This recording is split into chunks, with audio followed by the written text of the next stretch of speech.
Hello. Welcome back. Talking about the indie game, we're covering the week three, the 9th to 13th. What I've done since then. Um, so, still more work about thinking about the game mechanics. Still no actually working in Unity. Just trying to really solidify the concept of what my game will be. Coming up with more ideas, but always kind of limiting myself to what's this is just like a real brainstorming session about how to make your game unique, fun, stand out, things like that. Again, you won't really know until you implement these things whether these concepts work or not in the prototype phase. But these are all ideas of like, how to, how, what to build when you're capable of building it. So, one of the videos I came across, I think all new developers, is the tool, the random level generation. Oh, wouldn't it be great if the system just generated your levels for you? And I've kind of gone through that phase already, and realizing random level generation in its pure sense is not really where you want to go. I've kind of strayed away from the idea and gone to more authored level content, even though it takes longer and it's more involved, because random level generation, your levels start to look all the same and it's very obvious. You can get a lot of mileage out of it, but the problem it leads to is testing hell.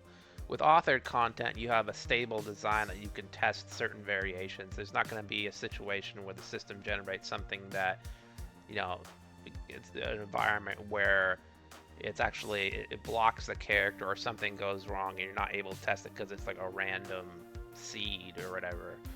So there's a certain balance to be struck with using that I learned. It's like you can use random stuff, but it's like salt. You want to use it sparingly. One of the tools I came across, I think, that I purchased was the Dungeon Architect. It has a bunch of tools for pure random level generation based off modular assets, and also um, the concept that most interested me is the idea of room stitching. You create your authored rooms, but it stitches them together in a way where it creates a cohesive level with branches. I thought that would be a really useful tool, whether or not to use it in final production or to use it just for prototyping purposes.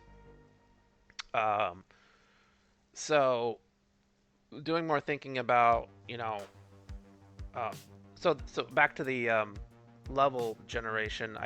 One of the games that really intrigued me was the game Returnal. I kind of wanted to iterate on that concept, thinking I can make a better design, and that has to deal with like random level generation, stitching rooms together. I thought that game was great, but it was kind of lacking something.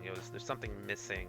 It wasn't. It seemed a little bit unfair, but I kind of wanted to, my initial designs, I wanted to do a checkpoint system, kind of like Dark Souls maybe, that you lose experience. But kind of really thinking about that, I don't like, as an indie developer, you have to really keep it simple. Like, you don't want to be sitting there implementing a bunch of, balancing a bunch of advanced RPG systems and upgrading. That's really doing a lot of research and looking at a lot of different projects. You can really tell, what, a game, like, was it a team, did a team build this game? Okay, then they can afford to implement, fancy features like RPG systems and balancing and all that, or I started looking at more examples of like what solo development is capable of in a same time frame, and it's like, okay, it's like, so you kind of get an idea, a feel for like, what's possible as a solo dev. Like, forget about all this, all these fancy, systems. This is never going to happen. You have to focus on the most simplest, the minimum viable product, it's called. Um, so kind of throwing out a bunch of like, ideas I had, like, oh, that'd be a great idea, but kind of coming back to like, is it possible within a time frame with my resources?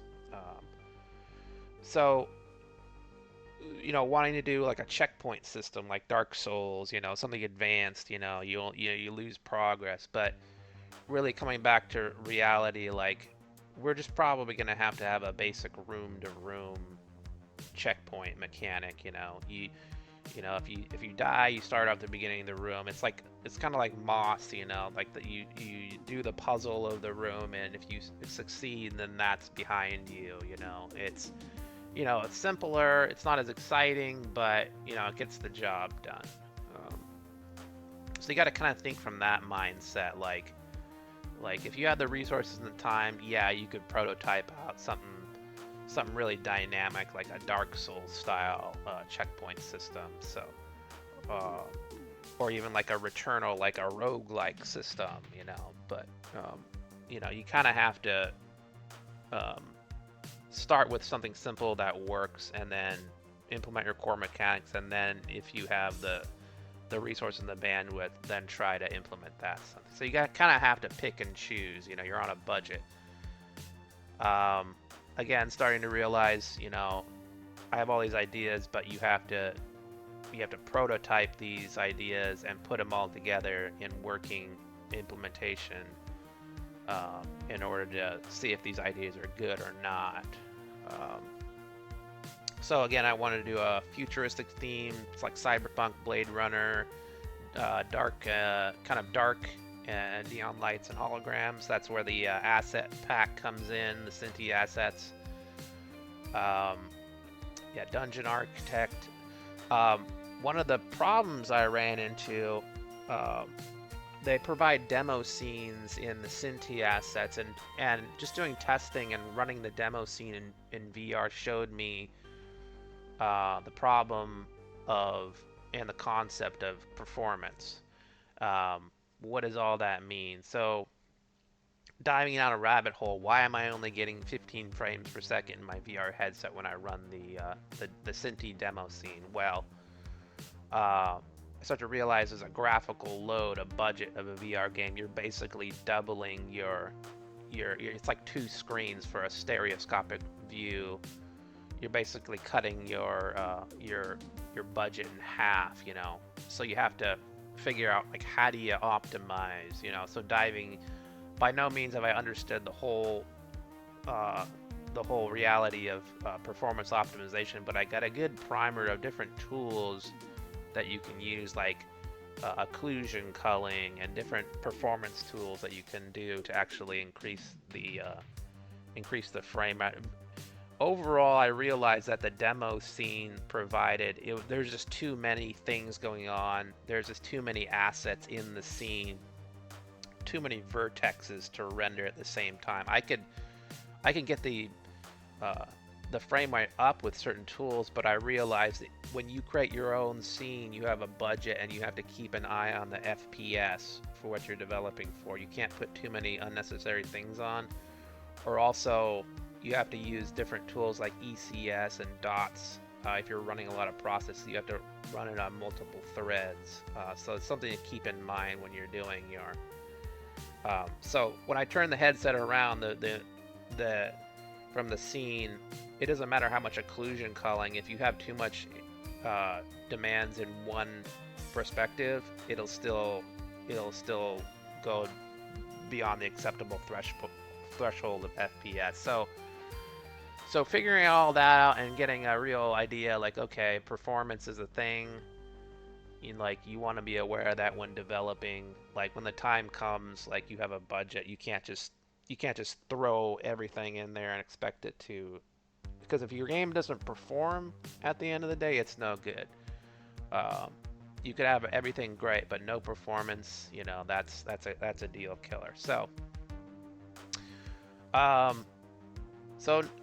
I think the end of the week, we're gonna, enough of this research, enough of this, testing, fiddling around. Let's try to do something around here. Let's set up the VR controllers in the game. I've done that previously in the course project. Doing it again, adding the actual controllers to the scene, so when you play it, you can see your controllers move around. That's great, because eventually, if it's a VR game, I want to have the controllers be able to do some sort of interaction with the environment. The problem is, with a game like Moss or anything, they have a fixed display. It's not following the character around with the Cinemachine camera. And if a fixed display, you don't have to update the position of the controllers based on the relationship to the camera. The problem is with a follow camera, in this way, it'll move the position of the headset, but the actual VR controllers will stay in the same place. So how do you deal with that? So I wrote a script to actually allow the controllers to stay in the relative position of the headset while following the play around. But I discovered a problem with jagged position updating, so they would kind of, it wouldn't be a smooth position updating. And I remember something about lerp and coroutines. We'll come back to that later. And just doing a little bit of thinking about, like, what's the interactable area of a game?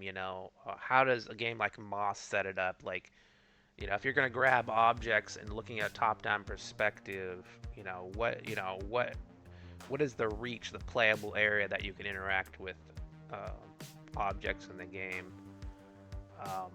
The last part of the week, I shifted into from that. I kind of put that on the back burner. So I have a Kanban board in Trello, and kind of like, I don't want to go too far into polish or too deep down the rabbit hole into areas that don't interest me. If I think I've got something good enough, I kind of put it on the back burner. That's not really important right now.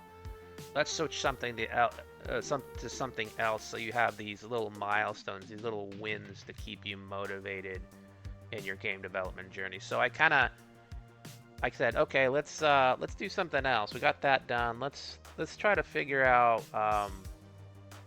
Let's try to get an enemy set up. Because I've seen these in the top-down engine, these AI enemies, and they have functionality to place an enemy and have them go on a certain path, and they have a whole bunch of systems like detection and all that. Let's try to get an enemy in our scene and make him, patrol around an object. This next week is the most recent week, and I will actually show what I built, the gameplay, in the next video, and you can see what I've done and figured out. But that's for the next video. Thanks for listening, and we'll catch you next time.